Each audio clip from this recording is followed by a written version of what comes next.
Orang yang melakukan pelanggaran kategori berat adalah Kompol K, seorang Danyon Resimen 4 Korbrimob Polri yang duduk di sebelah pengendara kendaraan taktis. Sementara satu orang lagi, yakni Bribka R, yang merupakan Kasat Brimob Polda Metro Jaya, yang merupakan pengendara taktis ataupun rantis.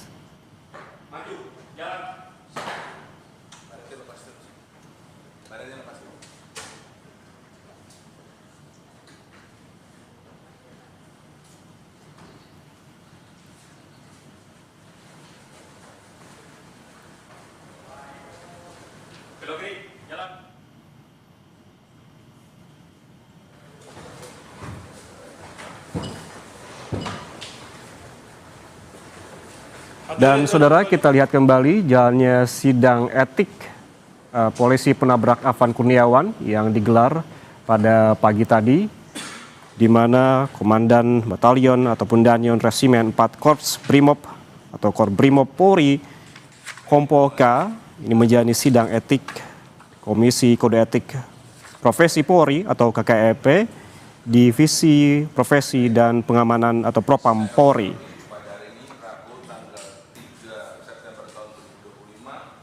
Pukul 9.22 waktu Indonesia bagian Barat, sidang Komisi Kode Etik Polri untuk memeriksa dugaan pelanggaran kode etik profesi Polri atas nama terduga pelanggar Kompol Kosmas K.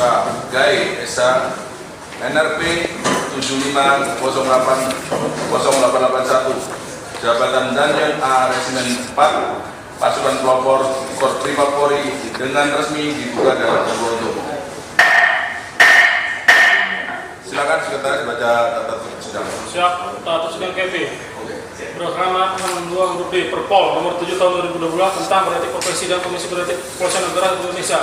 Diberlakukan tata sidang Komisi Kode Etik Polisi berikut. 1. Persidangan bersifat terbuka untuk umum. 2. Agar persidangan tertib. A. Dilarang membuat keduaan dan tindakan yang dapat mengganggu persidangan. B.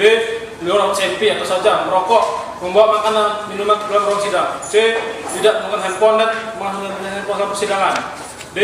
Bagi anggota sidang, pendamping, saksi dan juga pelanggar yang akan bicara harus izin ketua komisi sidang. E. Komisi berwenang memerintahkan petugas propos untuk mengeluarkan pengunjung yang melanggar tugas tertib. Selesai. Baik, terima kasih sekretaris. Silakan dengan cukup banget.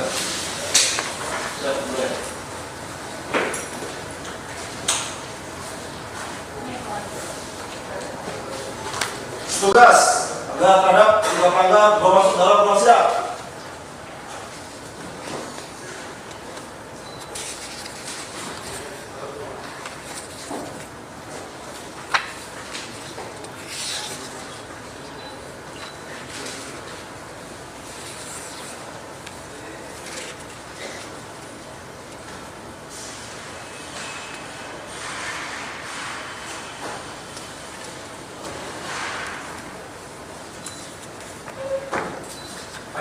Jalan. Belok kiri, jalan. Jalan ke depan, gerak. Henti, gerak. Arahkan, gerak. Luruskan. Lurus. Kepada ketua komisi. Hormat, gerak.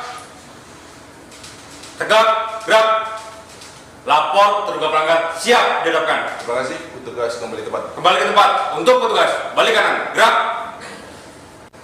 Maju, jalan. Badannya lepas terus. Badannya lepas terus.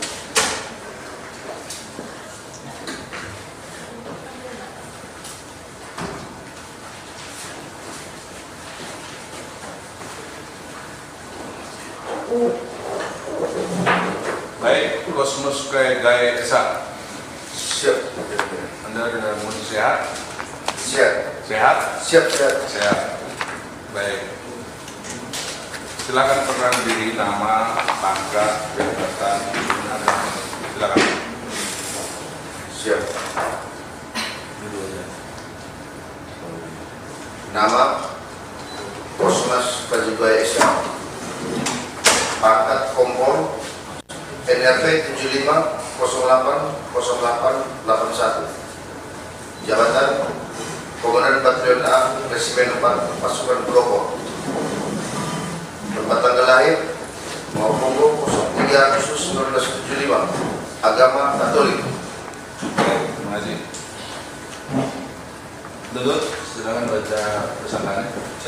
Terima kasih yang mulia. Markas Besar Kepolisian Negara Republik Indonesia, Divisi Profesi dan Pengamanan untuk keadilan. Tersangkaan pelanggaran kode etik profesi Polri nomor SKN 113/9/2025. Yang mulia Ketua dan anggota Majelis Sidang Komisi Kode Etik Polri yang kami hormati, rekan pendamping dan hadirin yang berbahagia. Pada hari ini, Rabu, tanggal 3 September 2025 berdasarkan 1.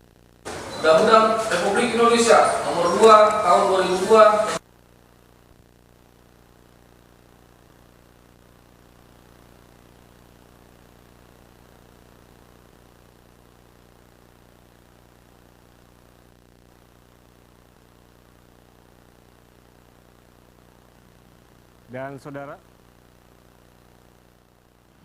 Dan saudara untuk mengetahui informasi terkini di gedung TNCC Mabes Polri, untuk mengetahui informasi terkini terkait dengan sidang etik polisi menembak Afan Kurniawan, kita langsung bergabung dengan jurnalis Kompas TV Asri Gunawan di sana. Asri, selamat siang. Bagaimana dengan sidang pada siang hari ini? Apakah dilanjutkan atau seperti apa? Ya, Ian, sampai saat ini sidang etik terhadap satu terduga pelaku pelanggar etik yang merupakan Komandan Batalion Resimen 4 Korps Brimob Polri, Kompol Kosmas Kajugae, masih berlangsung di gedung TNCC Mabes Polri Jakarta. Dan sidang sudah berlangsung sejak pukul 9.30 waktu Indonesia Barat. Kalau tadi saya sempat berbincang dengan Komisioner Kompolnas Hoirul Anam, bahwa di dalam sidang ini sudah memasuki tahap pembelaan dari terduga pelanggar. Jadi kalau bisa saya jabarkan atau jelaskan bagaimana jalannya dan runtutan sidang kode etik profesi Polri yang berlangsung hari ini terhadap Kompol Kosmas, dibuka dengan majelis ini memberikan pertanyaan-pertanyaan kepada terduga pelanggar etik. Kemudian ada juga saksi yang dihadirkan. Saksi yang dihadirkan adalah 6 Brimob yang diduga berada di dalam kendaraan taktis yang pada saat itu menabrak Afan Kurniawan.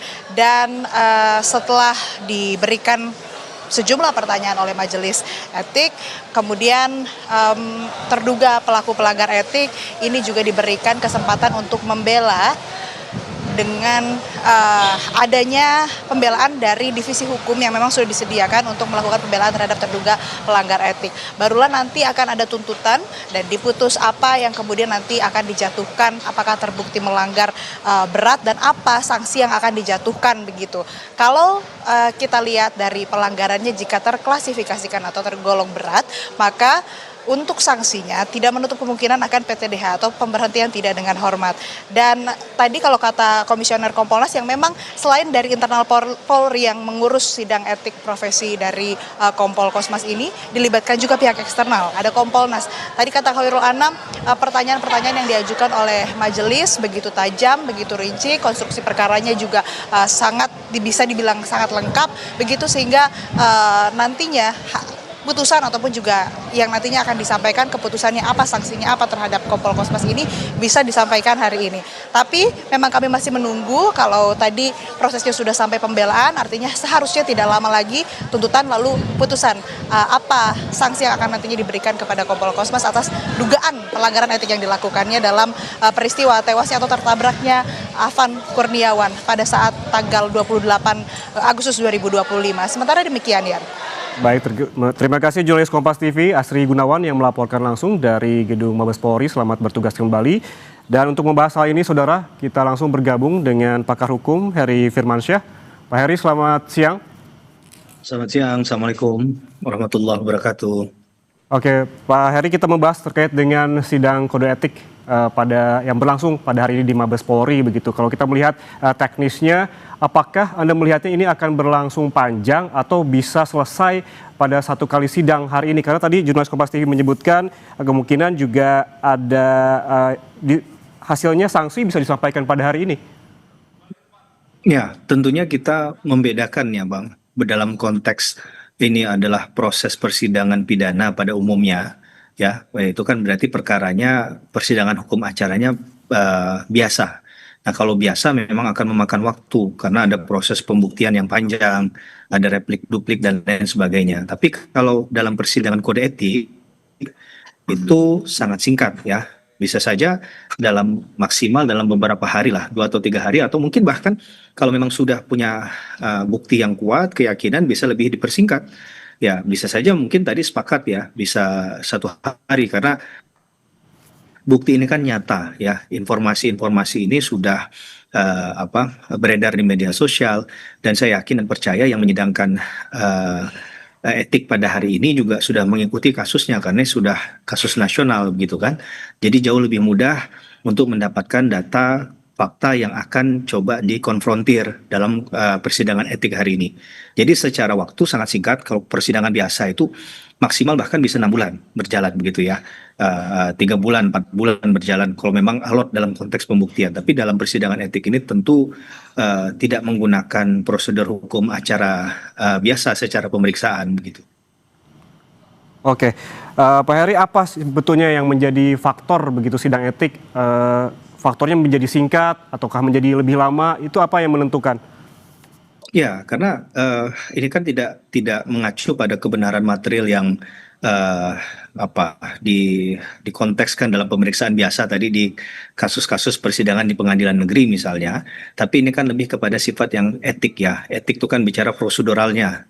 Maka akan dilihat apakah menjalankan SOP atau tidak, kemudian melanggar ketentuan teknis atau tidak. Misalnya dalam pengamanan tadi mereka merujuk pada apa? Ya, apakah Perpol katakanlah kemudian ada aturan dari Perkap Kapolri yang dilanggar, misalnya ada peraturan Kabareskrim, Perkaba, bahkan satuan teknis lainnya.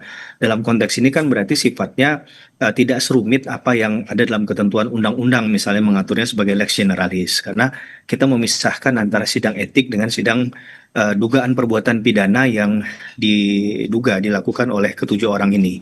Maka tentu yang disasar, yang kemudian akan dicoba difokuskan itu secara objek berbeda gitu ya. Apakah kemudian nanti hasil dari sidang etik ini akan memperkuat proses ke depan terkait dengan dugaan perbuatan pidananya? Nah, itu yang akan kita lihat ya. Pada hakikatnya pertanyaan besarnya juga akan mungkin muncul adalah apakah harus menunggu sidang etik dulu baru kemudian dugaan perbuatan pidana yang muncul dari tindakan tersebut itu bisa diproses secara bersamaan atau tidak. Kalau kita mengacu pada kasus-kasus sebelumnya, misalnya di kasusnya Verdi Sambo, itu kan di sidang etik juga kan, kemudian proses pidana juga muncul di sana. Itu bisa secara simultan berjalan. Nah, ini yang menjadi penjelasan kita juga dalam praktik beracaranya. Bukan berarti dihilangkan haknya juga untuk membela diri ya, tetap yang bersangkutan punya hak untuk membuktikan yang sebaliknya. Tapi dalam konteks ini ranahnya hanya bicara tentang aturan operasionalnya di lapangan seperti apa. Kalau kemudian pelanggaran, maka pelanggaran itu yang kemudian akan dilihat sejauh mana pelanggaran itu dimaknai, apakah itu nanti putusannya adalah ini pelanggarannya termasuk kategori berat, sedang atau ringan gitu.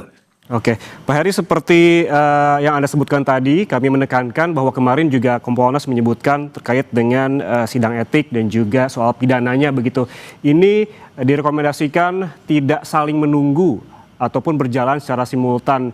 Artinya ini sangat memungkinkan sekali ya, tidak menunggu sidang etik selesai, tetapi pidana juga bisa dilakukan secepatnya. Ya, saya sepakat ya dengan poin itu. Bahkan kita di belajar hukum itu ada mengenal istilah justice delay is justice deny. Jadi sesuatu yang ditunda itu sesungguhnya malah keterlambatan tadi akan tidak menciptakan keadilan, terutama bagi korban dan juga keluarga korban kan. Maka menurut hemat saya tetap dipisahkan saja antara pelanggaran etik dengan perbuatan pidananya tadi. Jadi prosesnya kan memang terpisah. Satu di ranah etik, satunya di ranah pidana. Nah, biarkan saja itu berjalan, mana yang lebih dahulu kan selesai. Toh kalaupun hasil etiknya nanti mengatakan bahwa yang bersangkutan bersalah secara etik, nah itu bisa memperkuat pidananya. Tapi kemudian tidak mempengaruhi lah. Jangan sampai kayak kasusnya Pak Sylvester begitu ya. Kalau PK kemudian bisa menunda untuk eksekusi bahkan. Nah ini menurut saya hal-hal semacam ini tidak perlu dilakukan karena penanganan khusus untuk pidananya kalau kita bicara tentang konteks pembuktiannya bahkan nggak perlu menurut saya pakai scientific crime investigation karena sudah terang benderang kan semua orang tidak saya rasa di Indonesia ini bisa kemudian tahu bagaimana terjadinya perbuatan pidana itu. Nah, karena sudah tersebar itu videonya kan, cuplikan videonya, rekaman itu kan, saya yakin teman-teman juga sudah bisa mengakses dan mengetahui itu. Tinggal bagaimana penjelasannya saja terhadap apa yang sudah kita lihat dalam beberapa hari belakangan ini terkait video yang sudah beredar tadi. Jadi ini saja sebenarnya fokusnya. Gitu. Mhm. Mhm. Pak Heri, kalau kita lihat begitu ya, sidang etik yang berlangsung pada hari ini terhadap Kompol K, ini kita lihat juga bahwa posisi ketika kejadian waktu insiden terjadi, ia berada di samping pengemudi. Kalau melihat ini sebagai pelanggaran yang berat, seberapa besar potensinya ada PTDH atau pemecatan? Ya, ini yang menarik ya, mengapa kemudian mereka tetap punya hak untuk membela diri tadi untuk kita mengetahui secara detail apa fakta lapangan yang terjadi. Dalam situasi pengamanan kan harus ada guidance-nya, harus ada pedoman. Pedoman itu dilakukan nggak? Ada nggak yang memberi perintah? Siapa yang memberikan perintah langsung itu pimpinankah atau mereka yang pada saat itu menghadapi langsung aksi massa? Kemudian akan ditanya mengapa pilihannya adalah misalnya nyelonong aja tuh mobilnya maju ke depan ke garis batas mendekati kerumunan massa. Toh itu kan jadi pertanyaan besar yang harus dijelaskan kan. Nah dasar itu dari segala penjelasan tadi akan dipertimbangkan apakah ini memang ada secara malprosedural ya dilakukan dengan melanggar ketentuan aturan yang ada yang seharusnya A tapi tidak dilakukan. Misalnya sudahkah diperingati terlebih dahulu misalnya atau coba menghindar dan lain sebagainya itu kan upaya-upaya yang dilakukan. Maka dengan hal tersebut bisa diketahui si Kompol tadi sudah bertindak, sudah melakukan upaya apa dalam hal meminimalisir situasi terburuk tadi. Tapi kalau kita lihat secara kasat mata kemarin kan sebenarnya masih banyak opsi-opsi lain yang bisa dilakukan ya. Tinggal kita ingin tahu ada perintahkah tindakan tersebut karena yang kita pahami setiap tindakan di lapangan itu ada pucuk tertingginya yang ke bawahannya. Maka ada konsepsi atasan bawahan di sana terhadap pemberi dan penerima perintah. Nah, tinggal kita menilai lagi apakah perintah yang diberikan dengan menabrak orang misalnya itu adalah perintah yang dihalalkan, yang dibenarkan dalam aturan undang-undang. Kan begitu. Nah, ini kan ya intinya setiap penjelasan tadi akan membuka pertanyaan baru yang untuk dieksplor. Nah, silahkan aja dia menyampaikan apapun. Tapi memang yang menjadi berat adalah karena mobil ini dikendari oleh manusia kan nggak mungkin simsalabim abrakadabra jalan sendiri itu mobil. Berarti kan ada yang kemudian mengarahkannya, yang mengendarainya. Nah, ini pasti akan ditanya terlebih dahulu. Nah, orang-orang yang kemudian ada dalam kendaraan yang sama di saat peristiwa itu terjadi, diminta juga kesaksiannya untuk mempertebal keyakinan akan ujung nanti di putusannya apa. Tapi saya rasa untuk pertanggungjawaban mereka paling minim. Karena kan mereka posisinya di belakang gitu ya. Dan kalau kita lihat dalam decision maker dalam kendaraan itu tidak bermaksud menyalahkan, tapi tentunya secara kemampuan, analisa lapangan dan juga katakanlah tongkat komando yang memberi perintah itu pastinya yang pangkatnya lebih tinggi. Nah, maka tentu mau tidak mau suka atau tidak suka ya walaupun mungkin dia tidak melakukan sesuatu yang misalnya mengarahkan tetap harus ada pertanggungjawaban di sana. Mengapa dia tidak berusaha menghentikan? Apakah dia sudah berusaha untuk mengingatkan bahwa itu jangan ditabrak? Itu ada kerumunan massa yang kita nggak tahu gitu. Ini bisa bentrokan yang berhadapan dengan massa dalam jumlah yang besar. Atau dia sudah tekankan misalnya, udah kita putar balik saja ya, atau kita lapor ke pusat ini bagaimana tindakan selanjutnya. Nah ini yang menurut saya perlu ditelisik lebih jauh.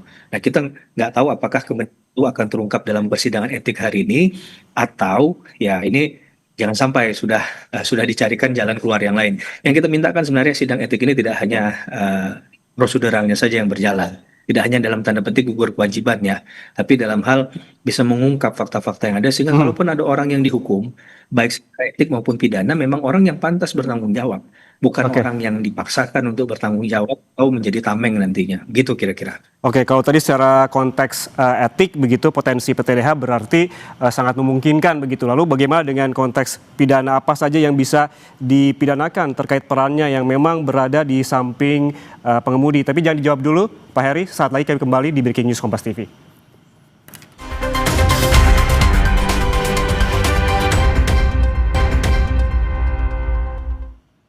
Anda masih bersama kami di Breaking News Kompas TV. Saudara, kita lanjutkan perbincangan dengan pakar hukum pidana Heri Firmansyah. Pak Heri, tadi kita sempat terpotong ini terkait dengan bagaimana konteks pidana soal peran dari Kompol K yang berada di samping pengemudi. Apa saja yang bisa dipidanakan terkait dengan perannya?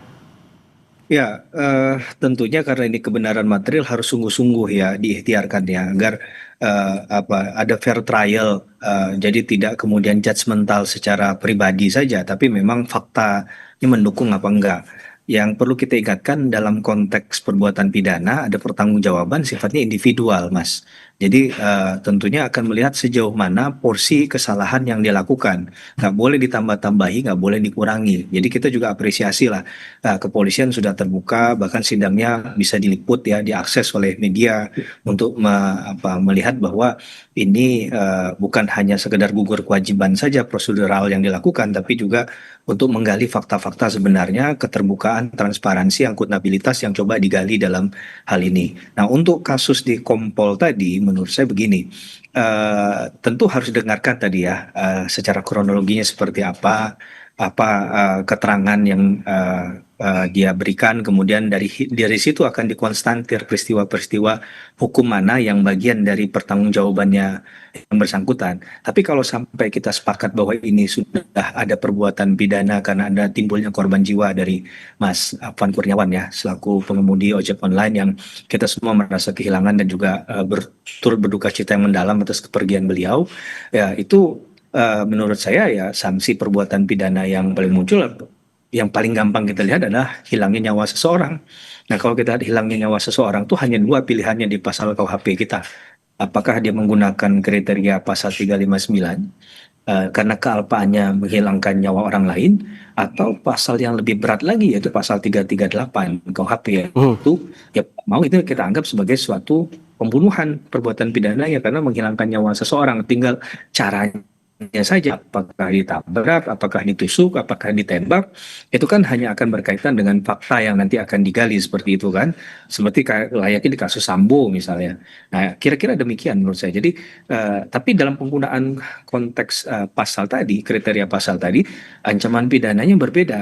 Nah, kalau dia kealpaan saja karena bukan karena niatan, bukan karena intentionnya dia, itu maka pidananya lebih ringan ya dibandingkan dengan pasal 338 yang di sini tentunya bisa dikatakan membunuh seseorang itu ya pasti ada unsur niatnya dulu, sengajaan kan gitu. Oke. Ini yang lebih berat ancamannya, bahkan bisa sampai kalau dia nanti dikontekskan ke 340 pembunuhan berencana lebih berat lagi, bisa pidana mati misalnya begitu. Oke, baik. Baik, berarti yang perlu juga diperhatikan adalah terkait dengan fakta-fakta apa yang akan digali dalam konteks pidana nantinya yang juga harus diperhatikan dan juga dikawal terus. Terima kasih pakar hukum pidana Heri Firmansyah atas waktunya bersama kami di Breaking News Kompas TV.